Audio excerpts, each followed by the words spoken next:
आज हम लोग the rise of nationalism of Europe यानी यूरोप में राष्ट्रवाद के उदय चैप्टर के एक्सरसाइज पार्ट 2 को करेंगे, जिसमें आपको पार्ट फर्स्ट इसके पहले वीडियो डाली गई है। तो अभी इस पार्ट सेकंड देखेंगे। तो फर्स्ट क्वेश्चन है,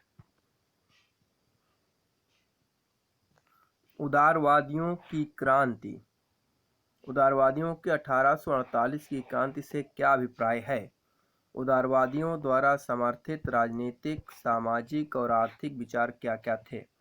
explain what is meant by the 1848 revolution of the liberals. What were the political, social and economic ideas supported by the liberals?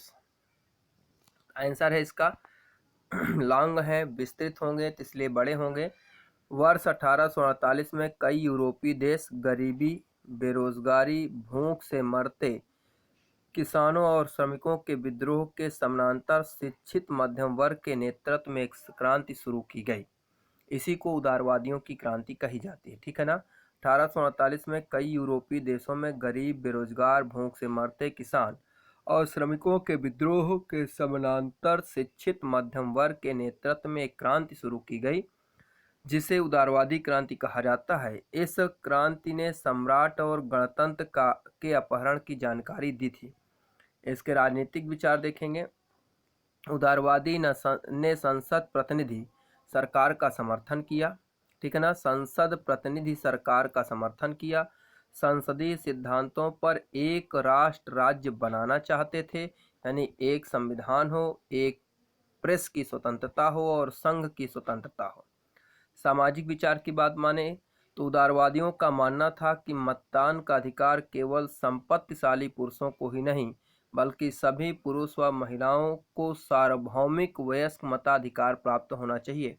सार्वभौमिक वयस्क मताधिकार होता है कि एक निर्धारित आयु, जैसे 21 ईयर्स तब वहाँ थी, तो 21 ईयर्स की आयु जितनी लोग पूरी करेंगे उन सबको मत देने का अधिकार हो।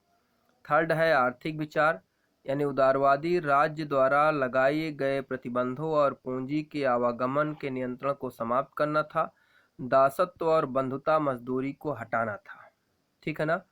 दासत्व और बंधुता की मजदूरी को हटाना था।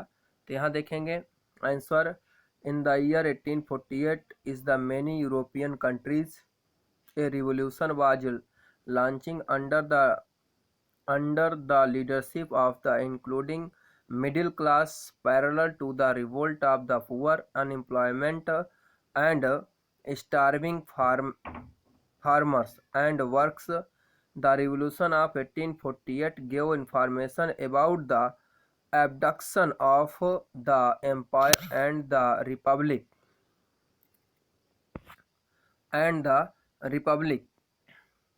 तो फर्स्ट नंबर पॉलिटिकल व्यूज यहाँ देखेंगे।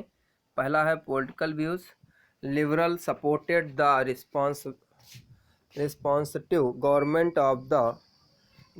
Of parliament, the wanted to build a nation state and parliament principles, a constitution, freedom of the press and freedom association, press और एसोसिएशन। सोशल व्यूज देखें तो liberal believe that the right to vote should not only be property men and women should have universal about surface। Economic में देखें तो economic की बात करें, the rejection impose by the liberal state and the control of the movements of capital were to be abolished, salary and bonded labor had to be removed, ठीक है। आगे देखते हैं, नेक्स्ट देखते हैं यूरोप में राष्ट्रवाद की वृद्धि के लिए संस्कृति, ठीक है ना, कल्चर की बात हो रही है। संस्कृत के योगदान को दिखाने के लिए 3 उदाहरण देना है, यानी कि जो यहाँ कल्चर है या संस्कृति है उसके 3 उदाहरण देने हैं, यानी choose 3 example to show the contribution of culture to the growth of nationalism in Europe। देखते हैं पहला है, संस्कृति ने राष्ट्रवाद के विकास में महत्वपूर्ण भूमिका निभाई। स्वच्छंदवाद, इसी को आप पढ़े हैं रूमानीवाद, एक सांस्कृतिक आंदोलन जिसने राष्ट्रीय भावना के एक विशेष रूप को विकसित करने की मांग की। जैसे पहला संगीत, उसमें बताया गया था आपको रूमानीवाद संगीत, कला, लोकनृत्य आदि के माध्यम से राष्ट्रवाद। तो पहला देखते हैं संगीत, आपको एग्जाम्पल देने हैं, उदाहरण देने हैं। तो करोल कोर्पस्की ने अपने संचालकों और संगीत के माध्यम से राष्ट्रीय संघर्ष का जश्न मनाया। लोक नृत्य जैसे पोलोनस, ठीक है ना, याद रखना है, लोक नृत्य कौन सा है, पोलोनस और मजूरका को राष्ट्रवादी प्रतीकों में बदल दिया। दूसरा देखें, लोक संस्कृति, जर्मन दार्शनिक जोहान ग्रॉटफ्रीड का दावा था कि जर्मन संस्कृति के लोकगीत, लोक कविता और लोक नृत्य के माध्यम से आम लोगों के बीच खोजा जाना था। इसलिए लोक संस्कृति के इन रूपों को एकत्र करना, रिकॉर्ड करना राष्ट्र निर्माण की परियोजनाओं के लिए आवश्यक था। भाषा का उदाहरण देखें तो पोलिश भाषा की बात करेंगे। पोलैंड में राष्ट्रवाद के विकास के लिए इसने महत्वपूर्ण भूमिका निभाई थी। कैसे? पोलैंड में रूस के कब्जे वाले क्षेत्र में पोलिश भाषा बोलने पर प्रतिबंध था। उन्हें पोलिश भाषा बोलने पर पादरियों द्वारा दंडित किया जाता था। इस प्रकार पोलिश भाषा रूसी संघर्ष के खिलाफ राष्ट्रीयता का प्रतीक बनी। तो हमें क्वेश्चन पे क्या था, 3 एग्जाम्पल देने थे, एक हमने संगीत का दिया, एक लोक संस्कृति का दिया और एक भाषा का दिया। यहाँ देखते हैं, वही है, culture played an importance role in the growth of nationalism in Europe. Romanticism या रूमानीवाद, a culture movement which should to develop particular from the national sentiments. तो म्यूजिक है, Karol Kurpinski celebrated the nation's struggle through his operas and music, turn folk dance like a polonaise and mazurka, ये दोनों को याद रखना है, polonaise और mazurka into nationalist symbol. Folk culture देखेंगे, folk culture, German philosopher Johann Gottfried claimed that the German culture was to be discovered among the common people throughout folk song, folk poetry and folk dance. So collecting and recording these from to folk culture was essential to project to nation buildings. Third देखें language का, तो language वही है, Polish language played an important role development of nationalism in Poland. In Poland there was a ban of speaking to Polish language in Russian occupied territories. There were punished by the clergy, ठीक है ना, clergy of speaking the Polish language. Thus the Polish language was symbol national against to Russian struggle. तीसरा देखते हैं, किन्हीं 2 देशों पर ध्यान देकर 19वीं सदी में वहाँ राष्ट्रवाद का विकास कैसे हुआ। इस चैप्टर को देखें तो thought a focus and on any 2 countries explain how nations development over the 19th century. तो इसके पीछे एक्सरसाइज फर्स्ट पे हमने शायद चौथा क्वेश्चन बताया था, उसमें यूनिफिकेशन ऑफ जर्मनी यानी जर्मनी का एकीकरण। तो 2 पढ़ने हैं, 2 का मतलब है एक जर्मनी का एकीकरण लिख दीजिए और एक इटली का एकीकरण लिख दीजिए, कैसे राष्ट्र राज्य विकसित हुए। तो जर्मनी का एकीकरण इसी एक्सरसाइज में क्वेश्चन नंबर 4 पे हमने कराया है, वहाँ से देख लेंगे। इटली का एकीकरण देख लेते हैं। 1830 के दशक के दौरान ज्यूसेppe मैस्सिनी ने एक इतालवी गणराज्य के लिए सुसंगत कार्यक्रम का प्रारूप प्रस्तुत किया। आपको याद रखना है, इटली के एकीकरण का सबसे पहले प्रारूप ज्यूसेppe मैस्सिनी ने प्रस्तुत किया था।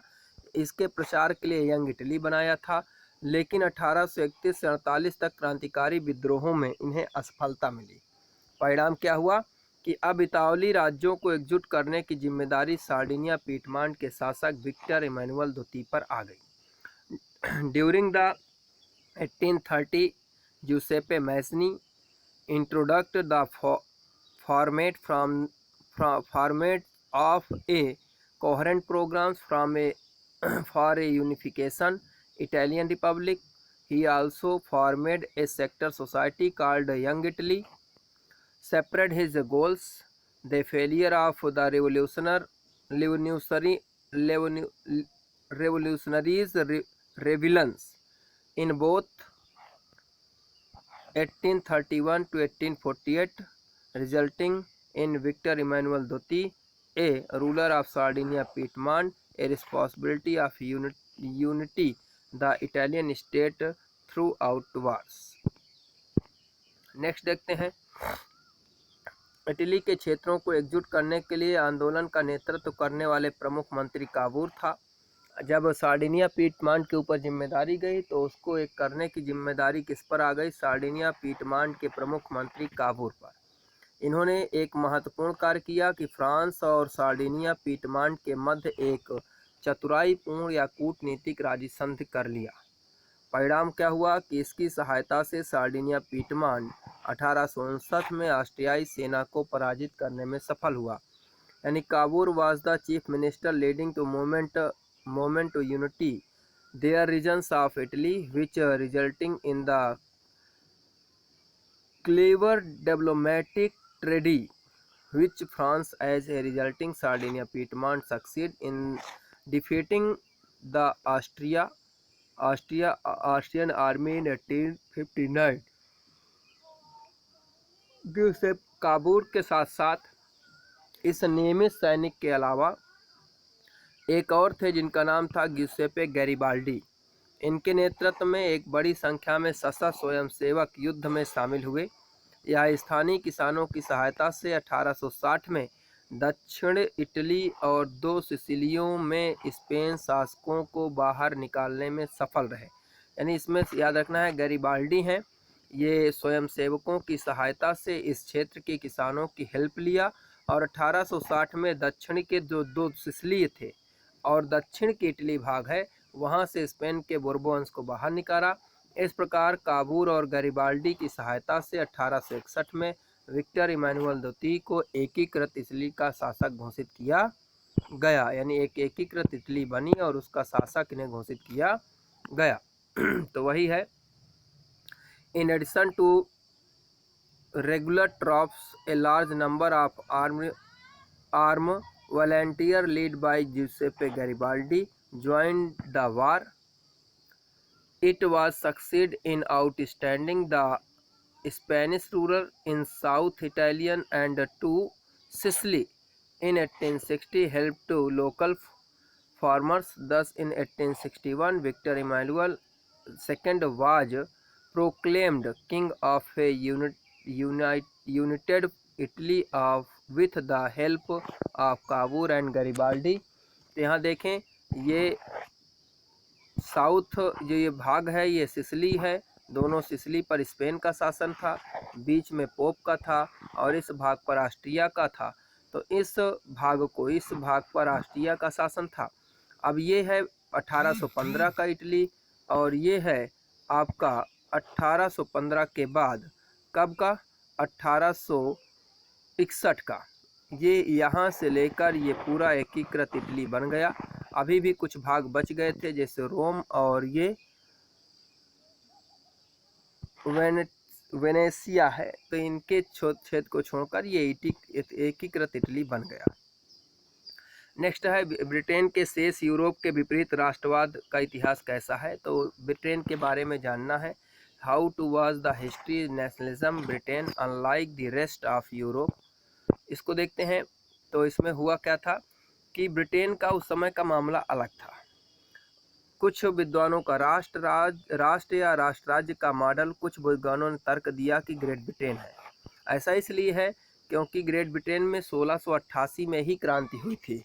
ब्रिटेन में राष्ट्रवाद का गठन अचानक उथल पुथल या क्रांति का परिणाम नहीं था। यह लंबे समय से चली आ रही एक प्रक्रिया का परिणाम है। अंग्रेजी संसद जिसने 1688 में एक राजसी संघर्ष के अंत में राजशाही से सत्ता छीन ली थी, वह साधन था जिसके माध्यम से राष्ट्र राज्य एक केंद्र में इंग्लैंड था जाली बनकर आया। इसको आप ऐसे समझिए कि ग्रेट ब्रिटेन था जहाँ पर क्रांति हुई कब 1688 में, और यहाँ पर जो संप्रभुता है वो राजा के हाथ से निकलकर संसद के हाथ में पहुँच गई। इसलिए बहुत से राष्ट्रवादी कहते हैं कि सबसे पहले राष्ट्र राज्य का उदय इंग्लैंड में हुआ, किंतु ऐसा नहीं था। क्यों? 18वीं शताब्दी से पहले कोई भी ब्रिटिश राष्ट्र राज्य नहीं था, क्योंकि ब्रिटिश द्वीपों में बसे लोगों की जो प्राथमिक पहचान थी, उस द्वीप में बसे लोगों की जो प्राथमिक पहचान थी जैसे अंग्रेज हैं, वेल्स हैं, स्कॉट हैं, आयरिश हैं, इन सभी जातीय समूहों में से सभी को अपनी संस्कृति और सभी की अपनी संस्कृति और अपनी राजनीतिक परंपराएं थी।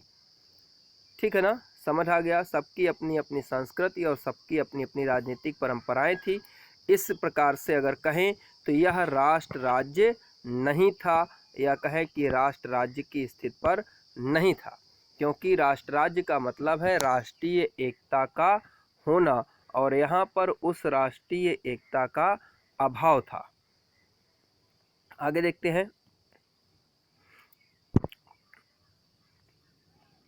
नेक्स्ट में the strength cases of Britain, the model of the nations or the nation states. Some scholars have argued is Britain the formation of the nation states was not the result of sudden upheaval or revolution. It was the result of a long drawn out process. The England Parliament, which has seized power from the monarchy in 1688 at the end of a protracted conflict, was the instruments through which a nation state with England at its center come to be forgets. There was no British nations prior to the 18th century. The primary identities, the people who inhabited the British Isles were ethnic ones such as England के अलावा यहाँ देखें तो Scots, Irish, Wales हैं, England है, Wales, Scot, Irish, all these ethnic groups had their one culture and political, सबका अलग अलग कल्चर और सबका अलग अलग पॉलिटिकल ट्रेडिशन था। इसके कारण यहाँ पर राष्ट्रीय एकता नहीं हो सकती या राष्ट्र राज्य नहीं हो सकता, क्योंकि राष्ट्र राज्य के जरिए ज़रूरी है कि वहाँ सिर्फ एक कल्चर और एक ट्रेडिशन होना चाहिए, लेकिन यहाँ पर इन सभी की अलग अलग कल्चर और अलग अलग जो है ट्रेडिशन था। इनके एग्जाम्पल देखते हैं। जैसे स्कॉटलैंड और इंग्लैंड और स्कॉटलैंड की बात करें तो इनके बीच 1707 में एक अधिनियम हुआ जिसके यूनियन अधिनियम के तहत 1707 में United kingdom of great Britain का गठन हुआ, जिसका अर्थ हुआ कि इंग्लैंड स्कॉटलैंड पर अपना प्रभुत्व लागू करने में सक्षम था, या कहें कि एक प्रकार से कहें कि व्यवहारिक रूप से स्कॉटलैंड पर इंग्लैंड का अधिकार हो गया। ब्रिटिश पहचान की वृद्धि का मतलब था कि स्कॉटलैंड की विशिष्ट संस्कृति और राजनीतिक संस्था व्यवस्थित रूप से दबाए गए, यानी कि यहाँ पर इसके बाद ब्रिटिश संसद अपने अंग्रेजी सदस्यों पर हावी थी, या कहें कि वहाँ पर इंग्लिश सदस्यों का प्रभाव अधिक था। ब्रिटिश पहचान की वृद्धि का मतलब था कि स्कॉटलैंड की विशिष्ट संस्कृति और राजनीतिक संस्थाएं व्यवस्थित रूप से इन्हें दबाया गया। जब भी वे अपनी स्वतंत्रता का दावा करने का प्रयास करते तो स्कॉटिश हाईलैंड्स में बसे कैथोलिक वंशों को भयानक दमन का सामना करना पड़ता था।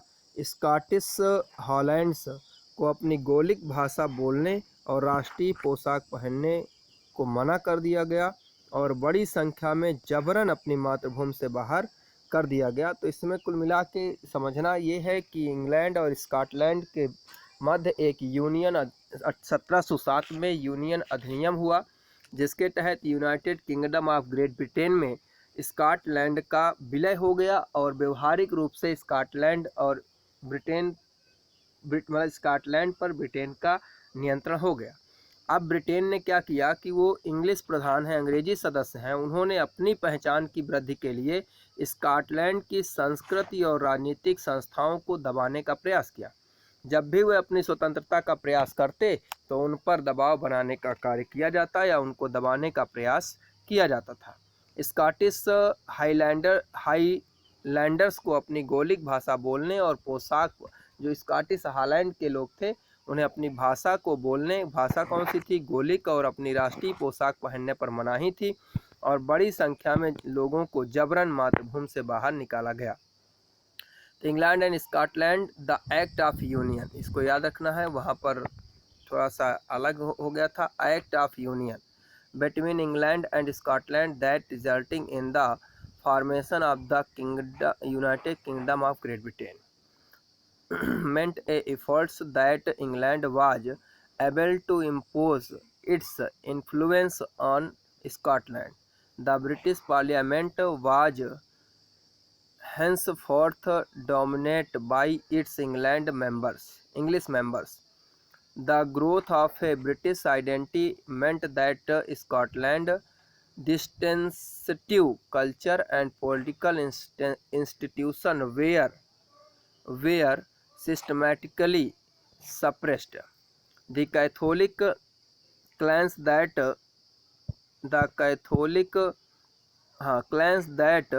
inhabited the Scottish Highlands suffered te- terrible response whenever they attempted to assert the independence.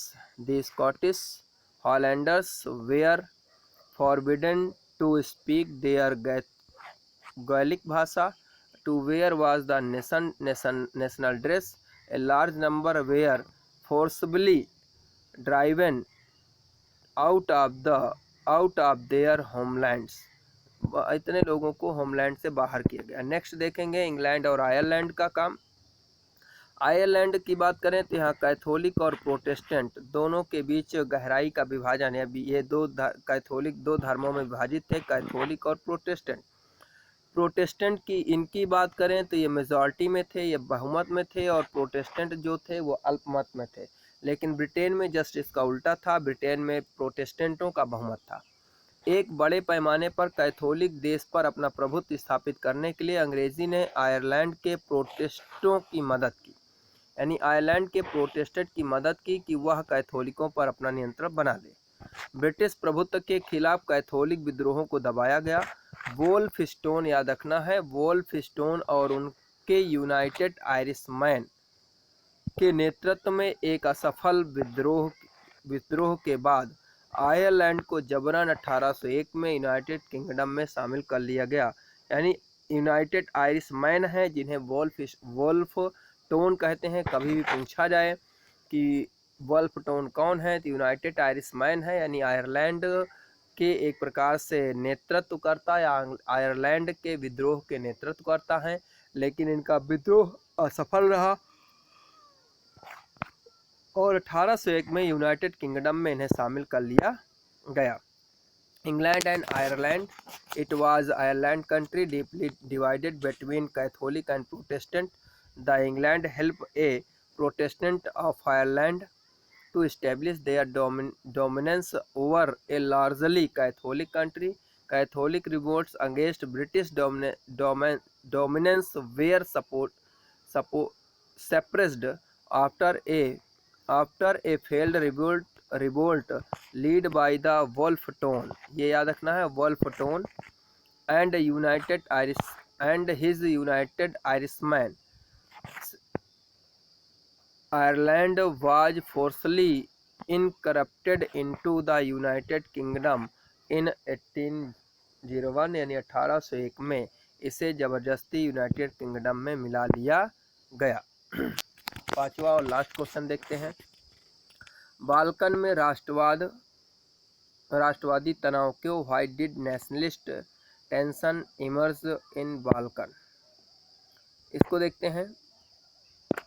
यहाँ क्या है, रूमानी राष्ट्रवाद के विचार के प्रसार के कारण, रूमानी राष्ट्रवाद आपको बताया गया था, वही है रूमानीवाद, विचार के कारण बाल्कन में राष्ट्रीय तनाव उभरा, साथ ही इस क्षेत्र में पहले शासन करने वाले तुर्क साम्राज्य के विघटन के कारण बना। यानी यहाँ पर बाल्कन प्रदेश पर जो नियंत्रण था वो किसका था, तुर्की साम्राज्य का था, और तुर्की साम्राज्य का विघटन होने से बाल्कन प्रदेश की जो शक्ति है वो कमजोर हो गई। बाल्कन में विभिन्न स्लाव समुदायों ने स्वतंत्र शासन के लिए प्रयास करना शुरू किया। स्लाव जाति के जो लोग हैं वह जो है बाल्कन पर अपना नियंत्रण करने का प्रयास किया। तो सबसे पहले रूस ने इस पर कार्य किया था कि पूर्वी जो यूरोप है उसके स्लाव जाति के लोग ही शुद्ध रक्त जाति के लोग हैं, और इसी के तहत उन्हें शासन करने का अधिकार है, और इस प्रकार से यह क्रांति शुरू हुई। एक दूसरे से ईर्ष्या करते हुए परिणाम क्या हुआ कि ऑस्ट्रिया के स्लाव जाति के लोग इसके विरुद्ध आ गए। तो एक दूसरे से ईर्ष्या करते थे और हर राज्य अधिक क्षेत्र चाहता था। यानी यहाँ पर ब्रिटेन, रसिया, रूस, ऑस्ट्रिया ये सभी अपना नियंत्रण स्थापित, जर्मनी ये सभी अपना नियंत्रण स्थापित करना चाहते थे। यहाँ तक कि दूसरे की कीमत पर भी, यानी वह अधिक से अधिक राज्य चाहते थे। इसके अलावा बाल्कन पर साम्राज्यवादी सत्ता की पकड़ ने स्थिति को बदतर बना दिया। रूस, जर्मनी, इंग्लैंड, ऑस्ट्रो-हंगेरियन सभी इस क्षेत्र पर अधिक नियंत्रण चाहते थे, और इन सबका जो मतभेद था, इनका आपसी टकराव था, वह 1914 में प्रथम विश्व युद्ध के रूप में पनपा। ठीक ना। आंसर है nationalist tensions emerged in the Balkan because in separate of ideas of romantic nationalism as also the degradation of the Ottoman Empire या तुर्की empires that had previously ruled over this area. The different Slavic communities, Slav communities in the Balkan began to strive from independence rules. They were jealous of each other, and every state wanted more traditionary, even at the expense of others. Also, the hold of imperial power over the Balkan made the situation worse. Russian, Germany, England, Austro-Hungary all wanted more control over his area. These conflicts ultimately lead to the first world war in 1940। और इसी के साथ ये exercise समाप्त होती है, आपके lesson first की एक्सरसाइज क्लोज होती है।